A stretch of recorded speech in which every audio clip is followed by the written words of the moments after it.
नमस्कार. सखी सह्याद्रीमध्ये मी पल्लवी मुजुमदार आपल्या सगळ्यांचं मनपूर्वक स्वागत करते. सर्वश्रेष्ठ समजलं जाणारं असं भारतीय संविधान, या संविधानाचा जो घटना समितीचा समोर जो मसुदा मांडण्यात आला तो 26 नोव्हेंबर 1949 साली. आणि हा मांडण्याचा दिवस जो आहे तो अतिशय मोलाचा म्हणजे संविधान दिवस. हा अर्थात अंमलात आणलं गेलं ते 26 जानेवारी 1950 साली. पण हा संविधान दिवस जो आहे तो अतिशय मोलाचा ठरतो. का? कारण या दिवशी आपण तो साजरा करतो तो एका वेगळ्या पद्धतीने. तो असा की मुळात संविधानामध्ये घटनेमध्ये ज्या तरतुदी आहेत त्यातल्या काही ठळक तरतुदींचं वाचन म्हणा किंवा ही घटना काय आहे ही कळावी या दृष्टिकोनातनं त्याच्या प्रस्तावनेचं वाचन, ठळक मुद्द्यांचं वाचन असं केलं जातं, जेणेकरून जनसामान्यांमध्ये, विद्यार्थ्यांमध्ये आणि युवा पिढीमध्ये याविषयी जनजागृती व्हावी हा यामागचा उद्दिष्ट आहे. मुळात ही जी घटना समिती पुढे मांडण्यात आलेलं हे संविधान आहे, ही जी घटना आहे त्यामागचे शिल्पकार आहेत महामानव डॉक्टर बाबासाहेब आंबेडकर. समाजकारण, राजकारण, शेती, आर्थिक बाबी, स्त्रिया, व्यक्ती आणि विकास एक ना अनेक विषयांवर या व्यक्तिमत्वाचे प्रगाढ असे विचारधन आहे. हे मौलिक विचारधन जेव्हा आपण बघायला जातो तेव्हा या डोहामध्ये जावं तेवढं खोल आपण जात राहतो, कारण हे विचार जे आहेत ते मानवाच्या आयुष्याच्या पुढे जाऊन दशांगुळ उरतील एवढे हे विचार आहेत. जेव्हा या विचारांविषयी बोलायचं म्हणतो तेव्हा टप्प्याटप्प्याने एका मुद्द्यांकडे जाणं हे महत्त्वाचं आहे. आज आपण खास करून त्यांचे स्त्रियांविषयी आणि स्त्री व्यक्तिमत्वाकडे, समाज कुटुंब यांचा दृष्टिकोन कसा असावा या दृष्टिकोनातून जे विचार आहेत त्या बाबतीमध्ये बोलणार आहोत. का? कारण आज आपण 21व्या शतकात वावरतो असं म्हणतो. मग या 21व्या शतकामध्ये स्त्री पुरुष समानतेच्या युगामध्ये आपण आहोत असं सगळं जेव्हा म्हणत असतो तेव्हा जेव्हा त्या काळामध्ये त्यांनी लिहिलेले जे विचार आहेत, जे कालातीत आहेत, ते काय म्हणतात हे जाणून घेणं हे श्रेयस्कर ठरेल. आजचा विषय काय आहे? आजचा विषय आहे डॉक्टर बाबासाहेब आंबेडकर विचारधारा आणि महिला सक्षमीकरण. या दृष्टिकोनातनं मार्गदर्शन करण्यासाठी असंच व्यक्तिमत्व ज्यांचा या सगळ्या विषयी अतिशय प्रगाढ असा अभ्यास आहे, प्राध्यापिका आशालता कांबळे. नमस्कार मॅडम. सखी सह्याद्रीमध्ये आपलं मनपूर्वक स्वागत करते. मॅडम विषयी सांगायचं म्हणजे पेंढारकर महाविद्यालयात त्या प्राध्यापिका म्हणून काम करतात. त्याच दृष्टिकोनातनं बाबासाहेब आंबेडकरांचे विचार याविषयी त्यांचा अभ्यास आहे, त्या दृष्टिकोनातनं त्या भाषणं देत असतात. बहिणाबाई सावित्रीबाई फुले यांच्या कार्याविषयी, त्यांच्या साहित्याविषयी सुद्धा त्यांचा अभ्यास आहे, त्या दृष्टिकोनातनं सुद्धा त्या भाषणं देत असतात, लिखाण करत असतात. त्यांची विविध पुस्तकं आहेत, त्या पुस्तकांचीही विविध पुरस्कारांनी दखल घेतलेली आहे. बहिणाबाईंच्या कवितांविषयी जे त्यांचं पुस्तक आहे त्याची दखल घेत doctor Babasaheb Ambedkar international award हा कॅनडाचा पुरस्कार त्यांना खास मिळालेला आहे. अनेक पुरस्कारांनी जेव्हा दखल घेतली आहे तसं म्हणताना काही ठळक पुरस्कारांचा उल्लेख करते. ते म्हणजे कोकण साहित्य परिषदेचा पुरस्कार आहे, वामनराव कर्डक पुरस्कार, सावित्रीबाई फुले फातिमा शेख पुरस्कार, महिला कस्तुरी भूषण पुरस्कार. आज मॅडमशी जे आपण बोलणार आहोत ते बाबासाहेब आंबेडकर यांची विचारधारा आणि महिला सक्षमीकरण या दृष्टिकोनातनं. आपला सहभाग मोलाचा आहे. संपर्कासाठी दूरध्वनी क्रमांक चटकन टिपून घ्या. ते असे 24908050 24988050. मुंबई बाहेरचे प्रेक्षक आणि मोबाईलवरून संपर्क साधताना 022 हा एसटीडी कोड तुम्हाला माहिती आहेच. छोटीशी विनंती, नेहमीप्रमाणे प्रश्न विचारताना टीव्ही सेटचा आवाज थोडासा कमी ठेवा जेणेकरून आमचा आवाज तुमच्यापर्यंत व्यवस्थित पोहोचू शकेल. त्याचप्रमाणे विषयाच्या अनुषंगाने नेमके प्रश्न आम्हाला तुमच्याकडून अपेक्षित आहेत. आपल्या चर्चेला सुरुवात करूया. मॅडम, जेव्हा आपण म्हणतो की बाबासाहेबांचे विचार आहेत आणि संविधान घटना हे त्यांच्या विचारांचं आणि त्यांच्या अभ्यासाचं एक ठळक अधोरेखित करणारं असं आपल्यासमोर उदाहरण आहे. मुळात संविधानामध्ये त्याविषयी, स्त्रियांच्या विषयी काही ठळक नोंदी आहेत त्याबद्दल जाणून घ्यायला आवडेल. ओके. सर्वप्रथम मी आधी संविधान दिनाच्या शुभेच्छा देते आपल्या साऱ्या देशवासियांना आणि ह्या संविधानकर्त्यांना, भारतीय घटनेचे शिल्पकार डॉक्टर बाबासाहेब आंबेडकर यांना सर्वप्रथम अभिवादन करते. खरं तर बाबासाहेब आंबेडकरांचे सगळ्या भारतातल्या स्त्रियांवर खूप मोठे उपकार आहेत. कारण सगळ्या स्त्रियांसाठी बाबासाहेब आंबेडकरांनी संविधानामध्ये ज्या तरतुदी करून ठेवलेल्या आहेत त्या तरतुदी जर आपण बघितल्या, त्या संविधानातली काही कलमं जर आपण बघितली, खास स्त्रियांच्या व्यक्तिमत्वाच्या विकासाला दृष्टीसमोर ठेवून किंवा त्यांचं सक्षमीकरण दृष्टीसमोर ठेवून बाबासाहेब आंबेडकरांनी ह्या ज्या तरतुदी केलेल्या आहेत त्या आपण बघितल्या, ती काही कलमं बघितली तर आपल्या लक्षात येतं की बाबासाहेब आंबेडकर कसे सर्वहारा स्त्री जातीसाठी, सर्वहारा स्त्रियांसाठी त्यांनी कसं आपलं आयुष्य वेचलेलं आहे. तर त्यांच्या भारतीय संविधानातील कलमांमध्ये कलम 14, 15, 16 ही कलमं सर्वसाधारणतः माहीत आहे सगळ्यांना की 14व्या कलमामध्ये त्यांनी स्त्री पुरुष यांना हे कायद्यापुढे समान आहेत. म्हणजे स्त्री पुरुष किंवा कोणताही धर्म, कोणताही जात वगैरे या सगळ्यांना कायद्यापुढे समान अशा पद्धतीचं स्थान दिलेलं आहे. त्या स्त्री पुरुष समानता आली. स्त्री आणि पुरुष यांचं ह्यांना एक व्यक्ती म्हणून या घटनेच्या या कलमामध्ये मानलेलं आहे. त्यानंतर घटनेचं 16वं कलम जे आहे त्या 16व्या कलमामध्ये सुद्धा धर्म, वंश, जात, लिंग या कारणावरून भेदभाव करण्यास मनाई आहे. विशेषतः सार्वजनिक ठिकाणी प्रवेश देताना, म्हणजे पूर्वीच्या काळी सार्वजनिक ठिकाणी प्रवेश देताना किंवा मंदिरात वगैरे प्रवेश देताना एक जात, धर्म किंवा स्त्री पुरुष अशाही पद्धतीचा भेद केला जायचा. म्हणजे आजही आपल्याला माहिती आहे की शनीच्या देवळात वगैरे स्त्रियांना प्रवेश दिला जात नाही. त्याच्यासाठी आजच्या ह्या संविधानाची अंमलबजावणी आपल्या भारतामध्ये सुरू असताना सुद्धा हा इश्यू होतो आहे. तर बाबासाहेब आंबेडकरांनी त्यासाठी या सार्वजनिक ठिकाणी स्त्री आणि पुरुष या सगळ्यांना प्रवेश दिला जाईल, तिथे मनाई केली जाणार नाही अशा पद्धतीची समानता त्याने घटनेच्या 15व्या कलमामध्ये केलेली आहे. घटनेच्या 16व्या कलमामध्ये त्यांनी कोणत्याही पदावरील सेवा योजन आणि नियुक्ती ही करत असताना स्त्री पुरुष हा भेद मानला जाणार नाही. म्हणजे आज आपल्याला माहिती आहे की याच घटनेच्या कलमातील तरतुदीमुळे आज आपल्या स्त्रिया अगदी कोणत्याही पदावर त्यांची नियुक्ती होऊ शकते किंवा त्यांना जर का नाकारलं, म्हणजे पायलटसारखं पद असू दे किंवा मोटरमनसारखं पद असू दे, तर त्या पदामध्ये जर का त्यांना तू स्त्री आहेस, तू सक्षम नाहीस या पदासाठी असं म्हणून जर का कोणी नाकारलं तर ती त्याच्या साठी दाद मागू शकते घटनेच्या ह्या कलमाचा उपयोग करून. त्यानंतर घटनेचं 39वं जे कलम आहे त्या घटनेच्या 39व्या कलमामध्ये उपजीविकेचं पर्याप्त साधन निवडण्यासाठी समानता दिलेली आहे. म्हणजे आज आपण बघतो की टॅक्सी ड्रायव्हर म्हणून आपलं उपजीविकेचं साधन बनवू इच्छितात स्त्रिया किंवा रिक्षा ड्रायव्हर पण बनवू शकतात, तर त्यांना कोणी मनाई करू शकत नाही, त्यांचा तो हक्क आहे. आणि दुसरं याच्यात महत्वाचं असं आहे की याच्यामध्ये त्यांनी घटनेच्या ह्या 39व्या कलमामध्ये पुरुष आणि स्त्रिया यांना समान कामासाठी समान वेतन हा महत्वाचा मुद्दा आहे. म्हणजे या समान कामासाठी समान वेतन या हक्कासाठी पाश्चात्य देशामध्ये 19व्या शतकामध्ये स्त्रियांना रस्त्यावर उतरावं लागलं होतं. म्हणजे रशियाच्या पेंटोग्राडमध्ये जो पहिला आंदोलन झालं की आम्हाला समान वेतन मिळायला पाहिजे म्हणून त्या रस्त्यावर उतरलेल्या होत्या, आंदोलन त्यांनी केलेलं होतं. आणि भारतामध्ये अशी परिस्थिती आहे की आम्हा स्त्रियांना त्याच्यासाठी रस्त्यावर उतरावं लागलं नाही, त्याच्यासाठी आपसूक आम्हाला बाबासाहेब आंबेडकरांनी ते सगळं दिलेलं आहे. तर त्याची जाणीव त्याची जाणीव आम्हाला पाहिजे. त्यानंतर त्यांनी घटनेच्या कलम 42 मध्ये प्रसूती विषयक सहाय्याची तरतूद आहे. म्हणजे आज प्रसूती रजा पहिल्यांदा 3 महिन्याची होती, आता ती 6 महिन्याची केलेली आहे. आता मागणी आहे की 2 वर्षाची करायला पाहिजे.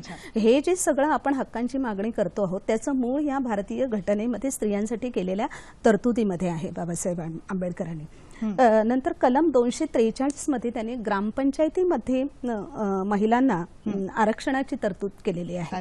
आज जे आपण स्थानिक स्वराज्य संस्थांमध्ये खूप सारं आरक्षण आपण स्त्रियांना बघतो आहोत, तर त्याचं मूळ ह्या कलमामध्ये आहे की याच्यामध्ये बाबासाहेब आंबेडकरांनी ती तरतूद केलेली होती आणि त्या आधारावर हे कायदे केले जातात. तर अशा पद्धतीने स्त्रियांच्या सक्षमीकरणासाठी बाबासाहेब आंबेडकरांनी अत्यंत जागरूकपणे भारतीय संविधानामध्ये ही सगळी तरतूद केलेली आहे. किती सारं देऊन ठेवलेलं आहे बाबासाहेब आंबेडकरांनी आपल्याला त्याच्या जाणीवा पाहिजेत आणि आपण त्या हक्कांसाठी जागरूक असायला पाहिजे. आणि आता तुम्ही जे सगळे मॅडम मुद्दे सांगत आहात हे तेव्हा बाबासाहेबांनी लिहून ठेवलं, पण मला नेहमी असं वाटतं की हे कालातीत मुद्दे आहेत की आजही ते तितकेच लागू आहेत. आजही त्या दृष्टिकोनातून कार्यप्रणाली होते आहे, होत राहणार आहे आणि अजून होणं आवश्यक आहे. आणि पण हे सगळे जे मुद्दे आहेत ते मला वाटतं त्याची लढाई जी आहे ती अजून चालू आहे या सगळ्या मुद्द्यांसाठी. खरंच अर्थात आहे. काही प्रमाणामध्ये त्यांच्या लिखाणामुळे, अभ्यासाने आणि कृतीने हो. या तिन्हीमुळे याच्यावरती प्रत्येकाला प्रत्येक पातळीवर दाद मिळते आहे, न्याय बरोबर आहे. मिळतो आहे. हो हो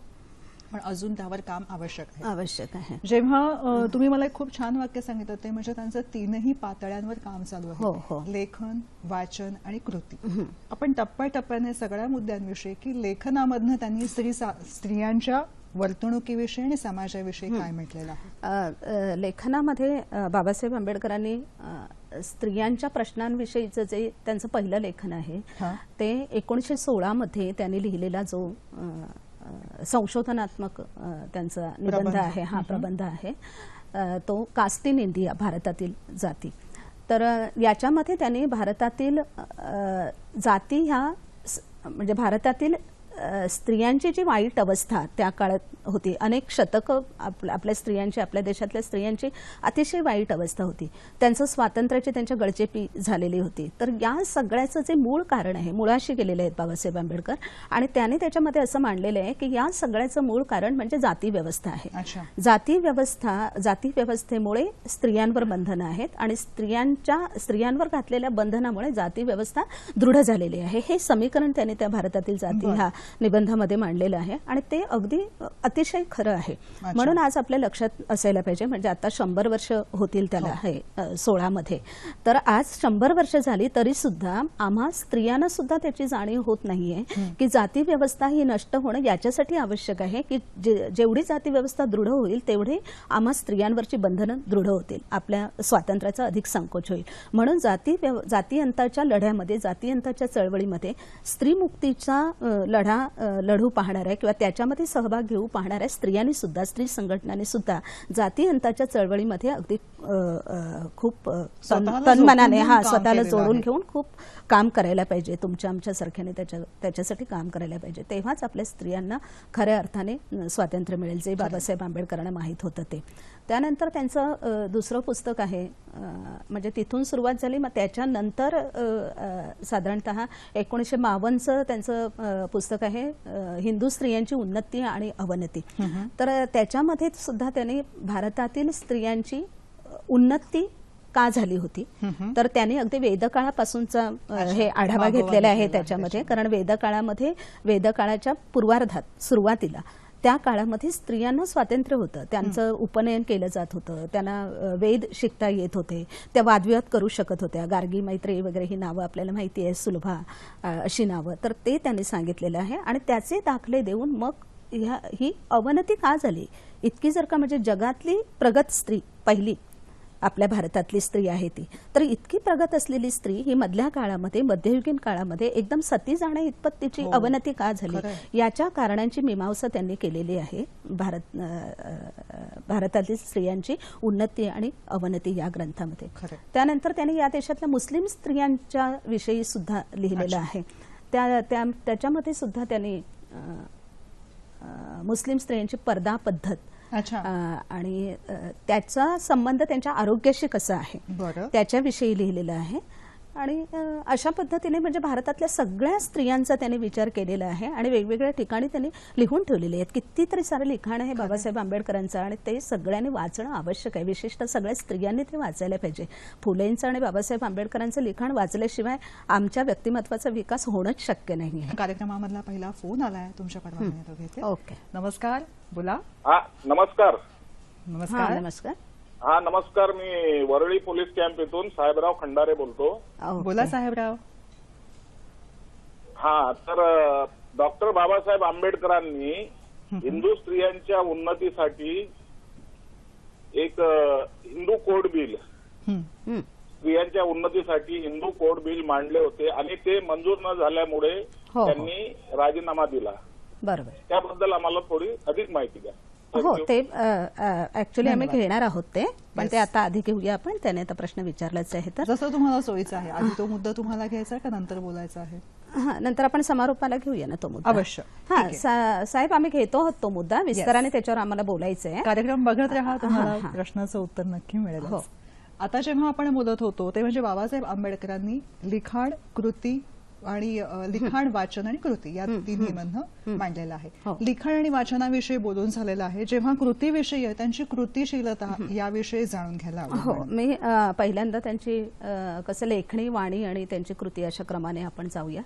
तर त्याने जसं लेखनामधून हे मुद्दे मांडलेले आहेत हो. आग्रहाने, तसंच त्यांनी जेव्हा जेव्हा सार्वजनिक आयुष्यामध्ये त्यांची भाषणं झालेली आहेत, वेगवेगळ्या ठिकाणी आंदोलनं झालेली आहेत, त्यावेळेलाच बाबासाहेब आंबेडकरांनी प्रत्येक ठिकाणी पुरुषांच्या बरोबरीने स्त्रियांना स्वतंत्रपणे काही विचार सांगितलेले आहेत किंवा वारंवार ते बोललेले आहेत. ज्या ज्यावेळी त्यांना संधी मिळेल स्त्रियांच्या प्रगतीचे विचार बोलायचे, त्या त्यावेळी त्यांनी ते विचार मांडलेले आहेत.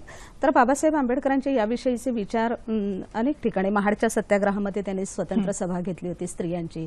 तिथे त्यांनी स्त्रियांना सांगितलं होतं की तुमच्या पोटी जन्माला येणारं मूल हे याच्यासाठी तुम्ही मोठी स्वप्न बघा, तो मोठा कोणीतरी होणार आहे असं त्याच्या मनावर तुम्ही बिंबवा. म्हणजे त्यावेळेला कसं स्त्रियांच्या बाबतीत स्त्रियांनी चूल आणि मूल सांभाळायचं, बाकी स्त्रियांना काही अक्कल नाही, अशा पद्धतीने त्यांना विचारधारा होती. त्यांच्या मनावर असं बिंबवलेलं होतं. तर बाबासाहेब आंबेडकरांनी त्याच्यातून स्त्रियांना मोकळं केलेलं आहे, त्यांच्यामध्ये जागृती निर्माण केलेली आहे आणि हे मुद्दे त्यांनी त्यावेळेला हे विचार अनेक ठिकाणी सांगितलेले आहेत.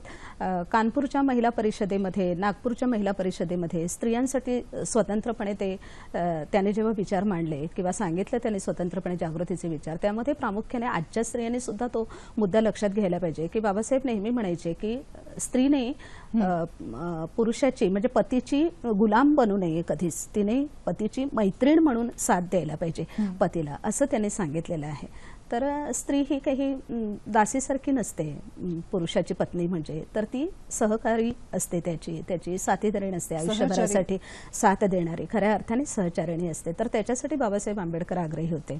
नंतर पुरुषांबरोबर स्त्रियांनी सार्वजनिक आयुष्यात उतरले पाहिजे याच्यासाठी बाबासाहेब आंबेडकर आग्रही होते आणि ते प्रत्येक वेळी सभांमध्ये स्त्रियांना सांगायचे की तुम्ही सुद्धा संघर्ष करायला पाहिजे. संघटित शक्तीवर बाबासाहेबांचा विश्वास होता. आर्थिक क्षेत्रात स्त्रियांची भागीदारी असायला पाहिजे असं त्यांनी सांगितलेलं होतं.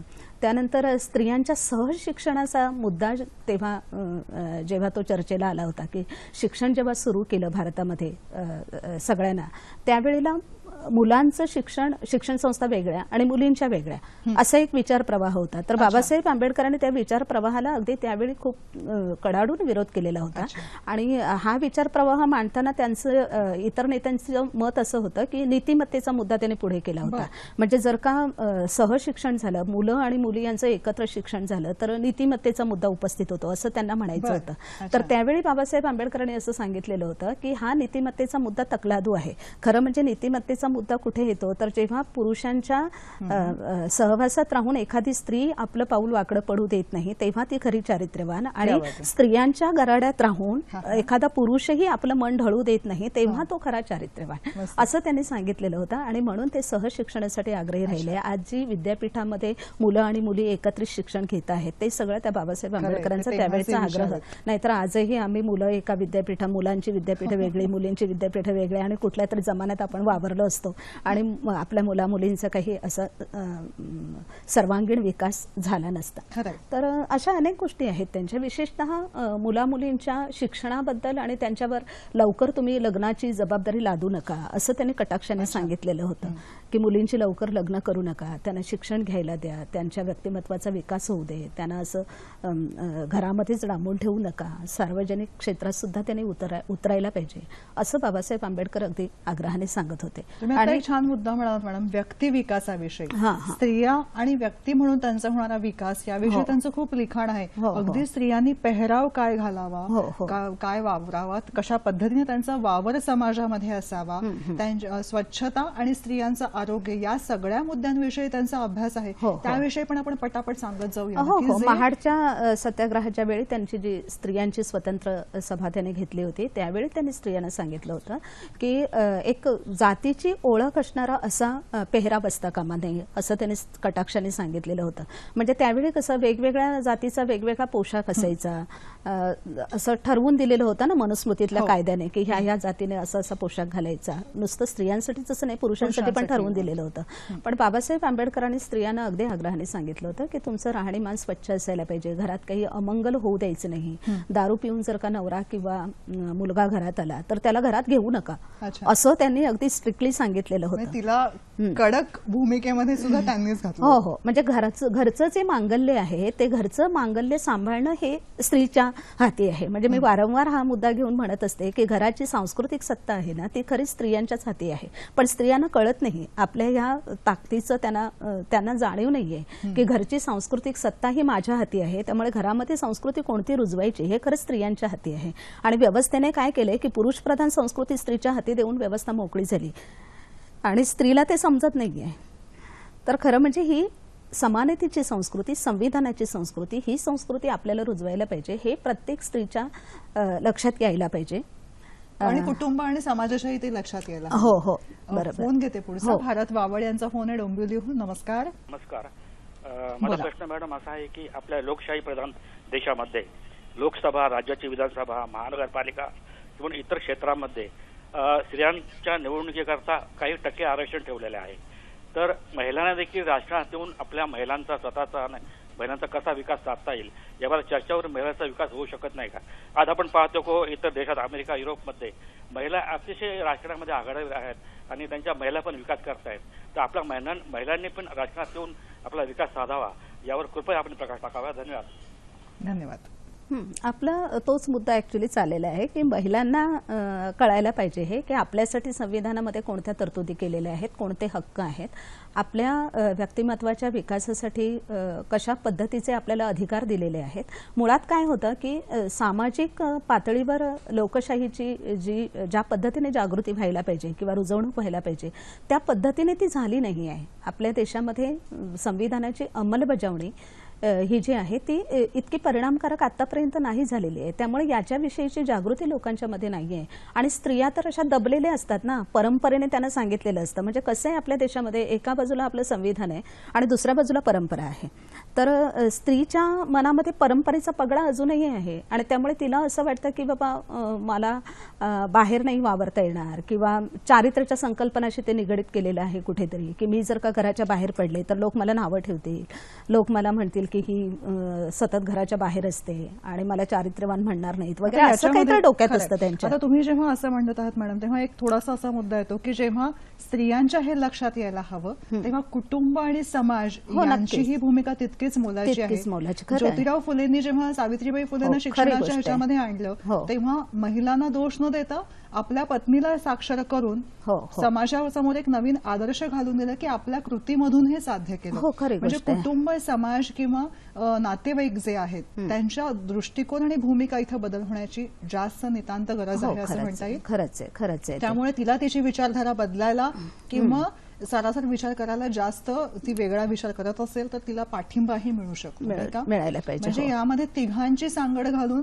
तुम्ही म्हणाला तसं संविधान आणि घटना ही वारंवार सगळ्यांपाशी पोहोचणं आवश्यक आहे. बरोबर आहे. शिक्षणाचा हा आपला आजचा कार्यक्रम जो आहे तो महिलांविषयी जे त्यांचे विचार आहेत घटनेमध्ये उद्धृत केलेले ते लोकांसमोर आपण मांडत आहोत. जेव्हा आपण याविषयी म्हणतो तेव्हा राजकारणाविषयी त्यांनी तेव्हा लिहून ठेवलं होतं की महिलांना राजकारणामध्ये सर्वसमावेशक सहभाग असायला हवा, महिलांचा सहभाग अपेक्षित आहे. बरोबर. महिलांच्या सहभागाविषयी त्यांनी मांडलेले विचार आणि आज आपल्याला बदलतं चित्र याबद्दल तुमचे विचार. राजकारणामध्ये महिला आहेच सहभागी, पण जसं आता त्यांनी पण डोंबिवलीहून प्रश्न आला होता तो याच संदर्भात होता त्यांचा. ऍक्च्युली त्यांना तेच आवश्यक होतं मला वाटतं. तर महिला आहेत म्हणजे आताही आपण बघतो आहोत की लोकसभेमध्ये किती साऱ्या महिला आहेत.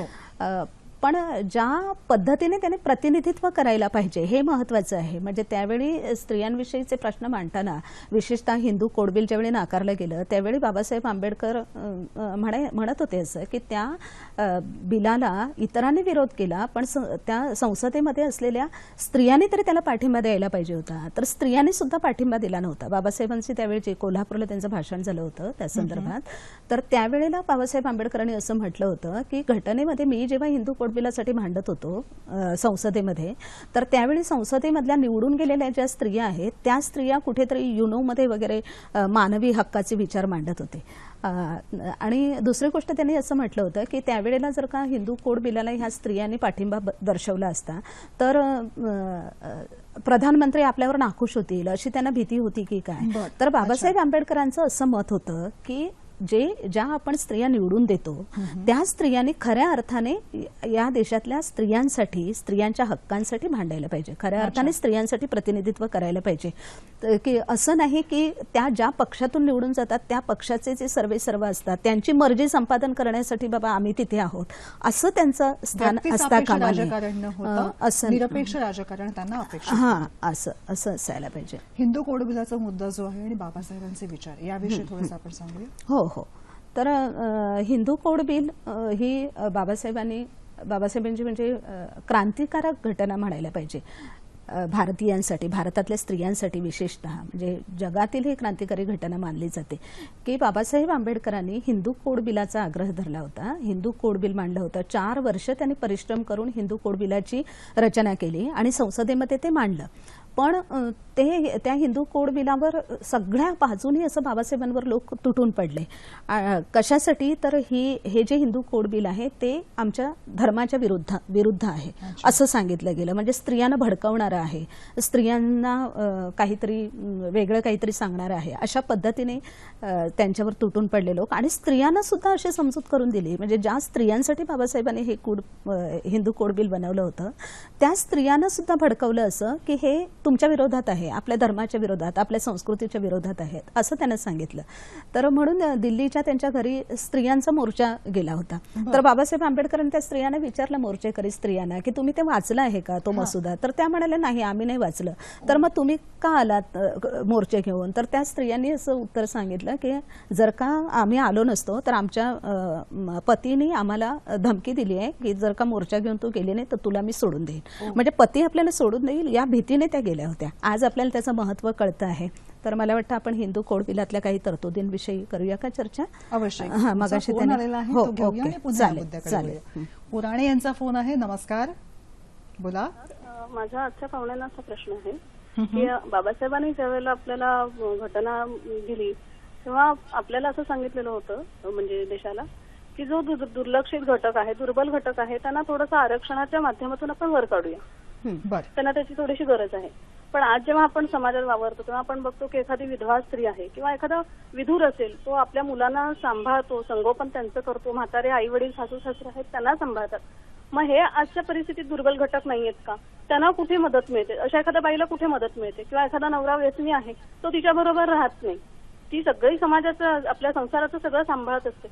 हा दुर्बल घटक नाही वाटत का आपल्याला? बरोबर आहे ना. तर त्याच्यासाठी घटनेमध्ये आहेत तशा तरतुदी की दुर्बल घटक जे आहेत त्यांच्यासाठी काही आरक्षणाच्या तरतुदी आहेत. घटनेमध्ये स्त्रियांसाठी काही तरतुदी कराव्यात अशी कलम आहेत. मगाशी जे आपण बघितलं ना घटनेचं 42वा कलम, वेगळा मुद्दा मांडला की विधूर किंवा विधवा किंवा ज्यांना कुटुंबामध्ये साथ नाही अशी एकटी व्यक्तिमत्व जी आहेत त्यांना दुर्बल घटकामध्ये मोडावं का? आता कसं आहे त्याच्यावर की त्यांची सांपत्तिक स्थिती म्हणजे त्या बाईच्या आई वडिलांची सांपत्तिक स्थिती किंवा जो पती मरून गेलेला आहे किंवा तिला ज्या पतीने सोडलेलं आहे त्याची सांपत्तिक स्थिती याच्यावरून ते ठरतं. म्हणजे बाबासाहेब आंबेडकरांनी हा जो हिंदू कोड बिलामध्ये वारसा हक्काचा जो मुद्दा आहे त्याच्यामध्ये तो मुद्दा याच्याशीच निगडीत आहे की जर का तिला सोडलं पतीने तर त्यालाही पोटगी द्यायला पाहिजे तिला, किंवा ज्यावेळी लग्न होतं बाईचं त्यावेळी खरं तर पतीच्या संपत्तीमध्ये तिचा समान वाटा असतो, अर्धा वाटा असतो. आणि दुसरी गोष्ट म्हणजे जरी तिचं लग्न होऊन ती पतीच्या घरी गेली तरी सुद्धा तिच्या पित्याच्या मिळकतीमध्ये तिचा त्या वारसा हक्क तिला असतो, त्याच्यामध्ये सुद्धा तिच्या भावांच्या बरोबरीने तिला हिस्सा द्यायला हवा असतो. पण हे आता मॅडम जे म्हणतायत ना अशा दुर्बल असतात त्याच्यामध्ये 2 प्रकार असतात. खरोखरीच जर ज्याच्या पतीकडे पण काही संपत्ती नाही आणि पित्याकडे पण काही संपत्ती नाही तर नाहीच कुठे, ते नोकरीला असतील तर अनुकंपा तत्वावर त्यांना नोकरी देण्याची तरतूद आहे घटनेमध्ये.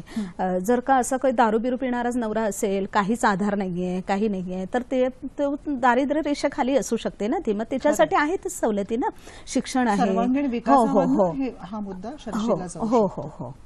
मॅडम, जेव्हा आपण असं म्हणतो की त्यांचे विविधांगी विचार आहेत, त्या सगळ्या विचारांविषयी बोलताना खूप मुद्दे आहेत, पण ठळक तुम्हाला कुठल्या मुद्द्यांविषयी सांगावं आवडेल की जे खरंच समाजामध्ये आणि कुटुंबामध्ये रुजणं अत्यावश्यक आहे?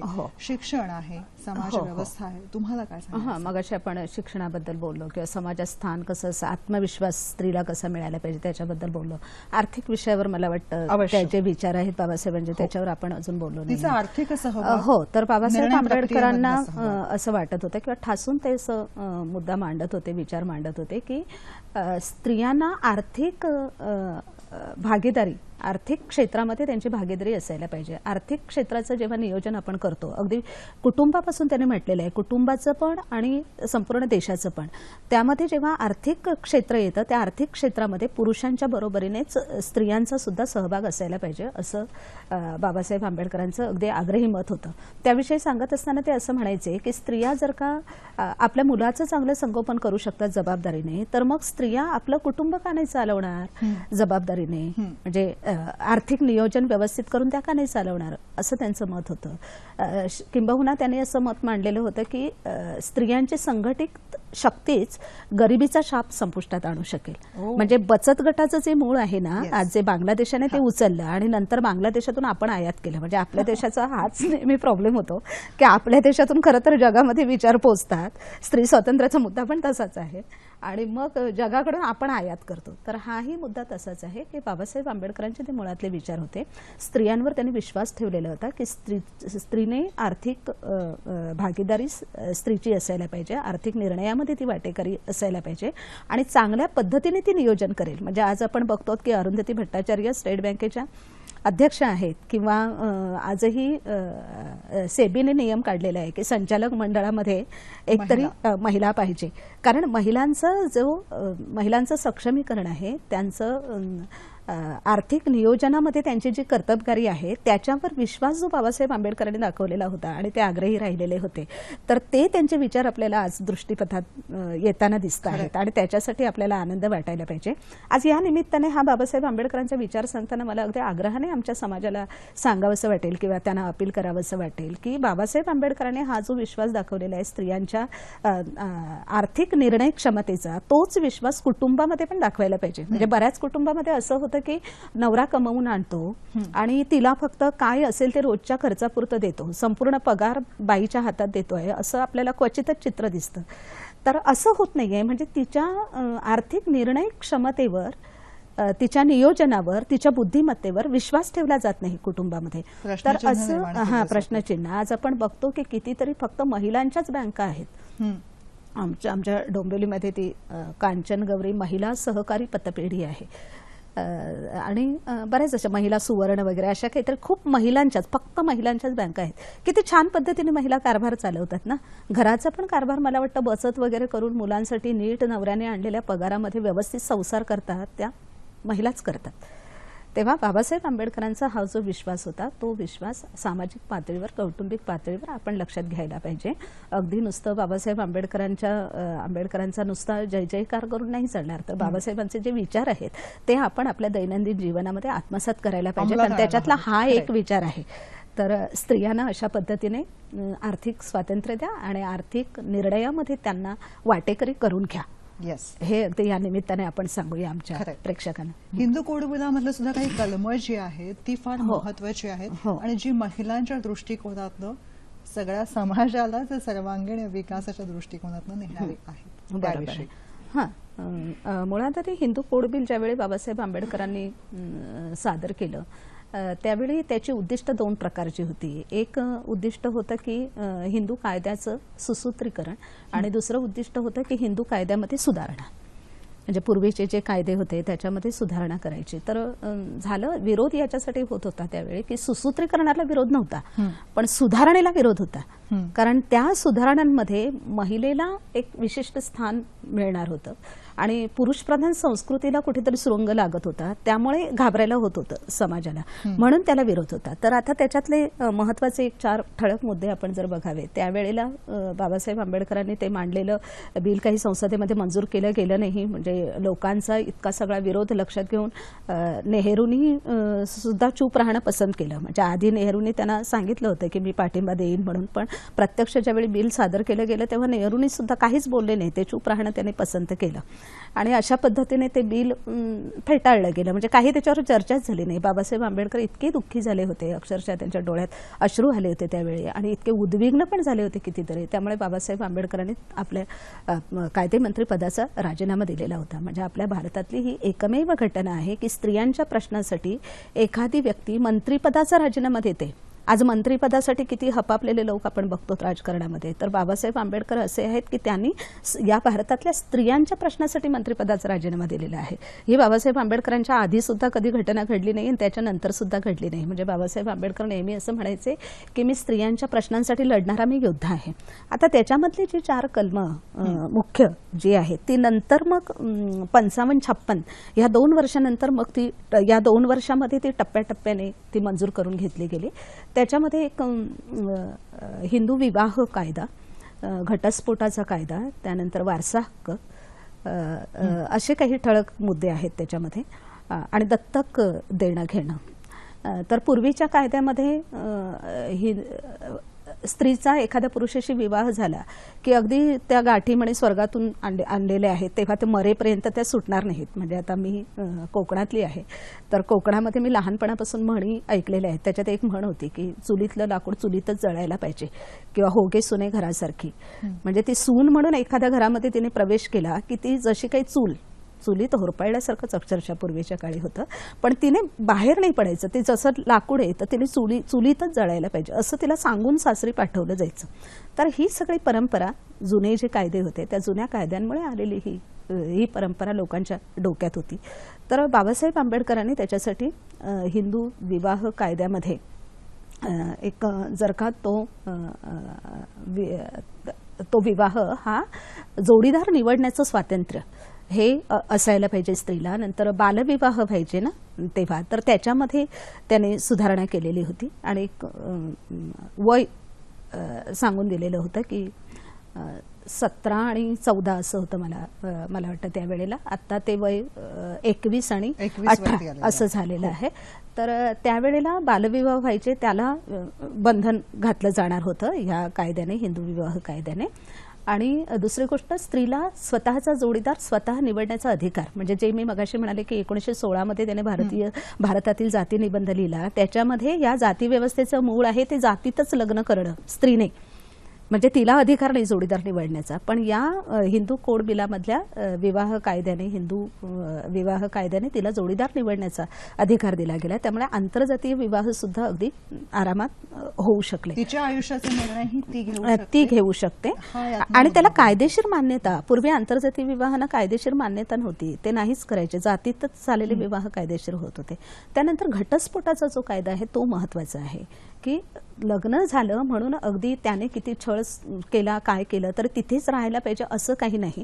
जर का तिला वाटलं की ह्या पती बरोबर राहून आपलं व्यक्तिमत्व काही नीट होत नाहीये किंवा आपल्याला त्रास होतोय असं तिला वाटलं तर तिला घटस्फोटाचा अधिकार दिला. त्याला कायदे आहेत, काही विशिष्ट तरतुदी आहेत, म्हणजे या कारणाने घेता येतो वगैरे. पण पुन्हा नुसतं घटस्फोट देऊन नाही, म्हणजे नवऱ्याला वाटलं म्हणून त्याने सोडून दिलं असं नाही, तर घटस्फोट घेतल्यानंतर तिला पोटगी देणं हे बंधनकारक आहे त्याच्यामध्ये. दत्तक देण्याचा अधिकार पण तसंच आहे की स्त्रीला दत्तक घेण्याचा अधिकार नव्हता, विधवा स्त्रीला तर काहीच अधिकार नव्हते, तर त्याच्यामध्ये ते अधिकार दिले गेले. आणि मुळात म्हणजे जो वारसा हक्क आहे तो भारतीय स्त्रीसाठी अत्यंत महत्त्वाचा आहे. आणि तिथे भारतातल्या सगळ्या स्त्रियांनी असं लक्षात घ्यायला पाहिजे की जेव्हा बाबासाहेब आंबेडकरांना नुसतं एका ठराविक संकुचित अशा ओळखीमध्ये त्यांना बांधलं जातं, तर तसं नाहीये.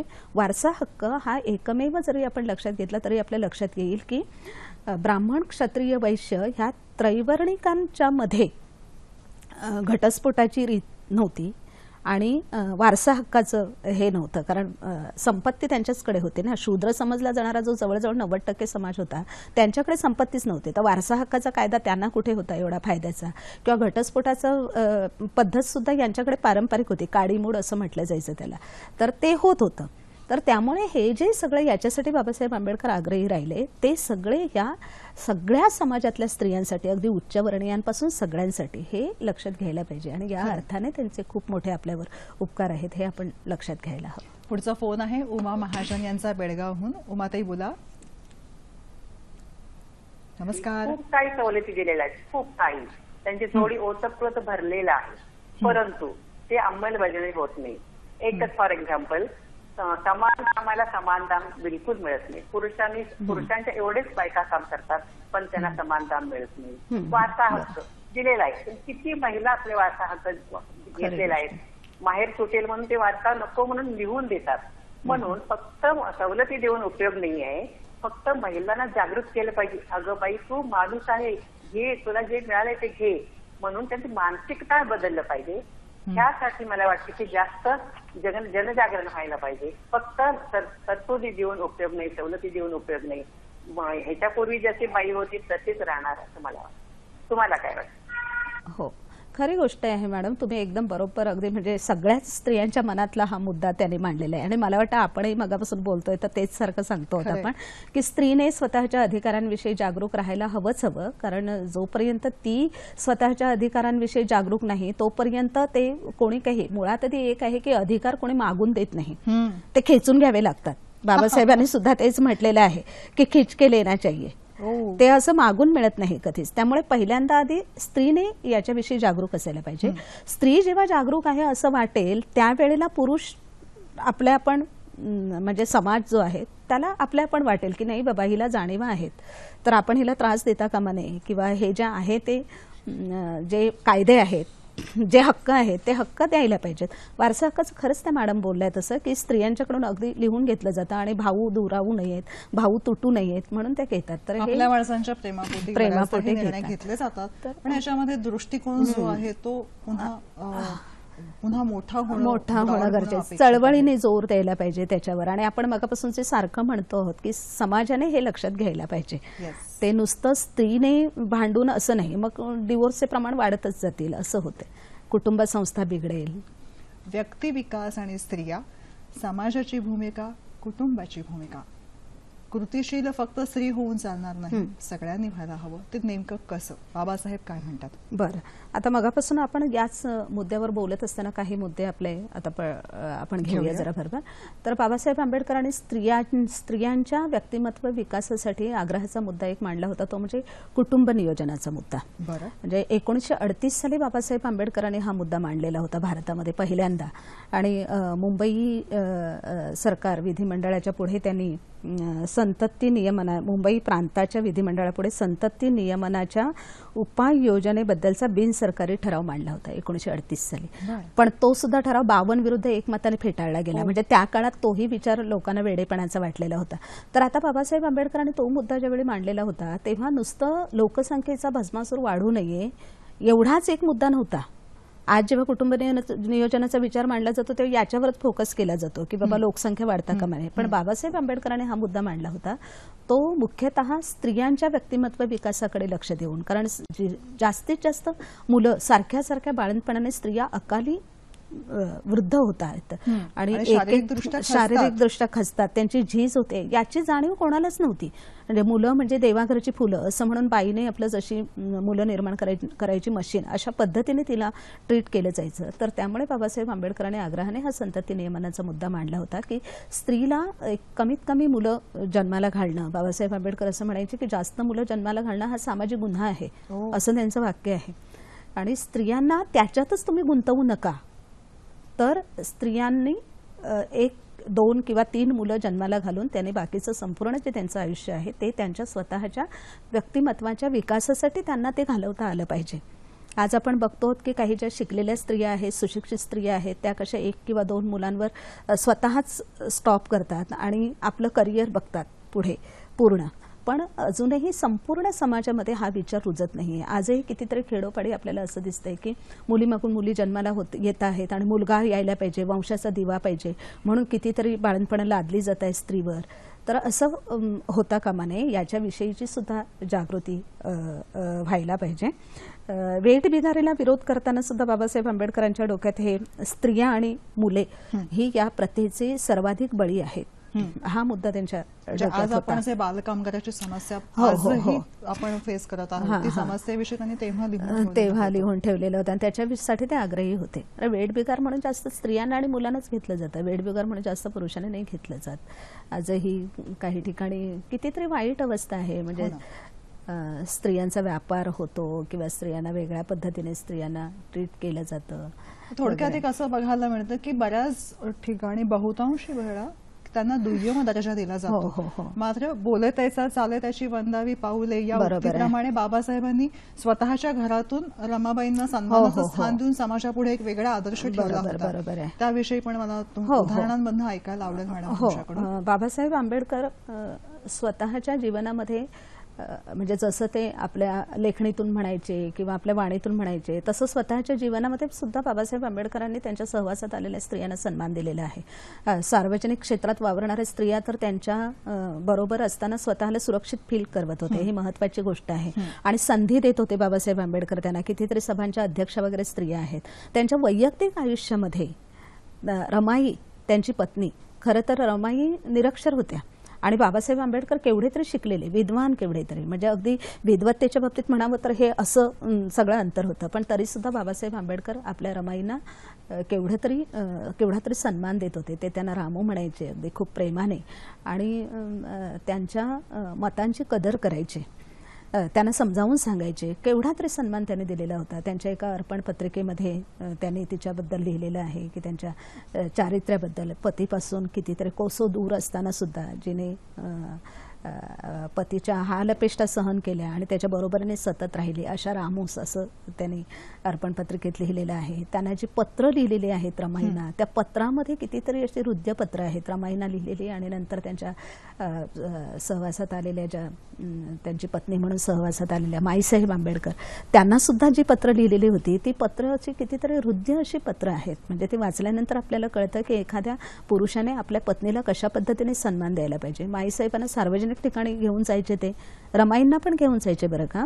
रमाईंच्या काळात लोकांना माहिती नाहीये फारसं, पण रमाईने काही ठिकाणी भाषणं दिलेली आहेत. धारवाडला असताना त्याने एक भाषण दिलेलं आहे आणि बाबासाहेब आंबेडकरांना किती आनंद झालेला होता त्याने भाषण दिलेलं आहे हे कळलं तेव्हा. तर हे सगळं पुरुषांनी लक्षात घ्यायला पाहिजे की आपल्या पत्नीला कसं सन्मान द्यायला पाहिजे आपण.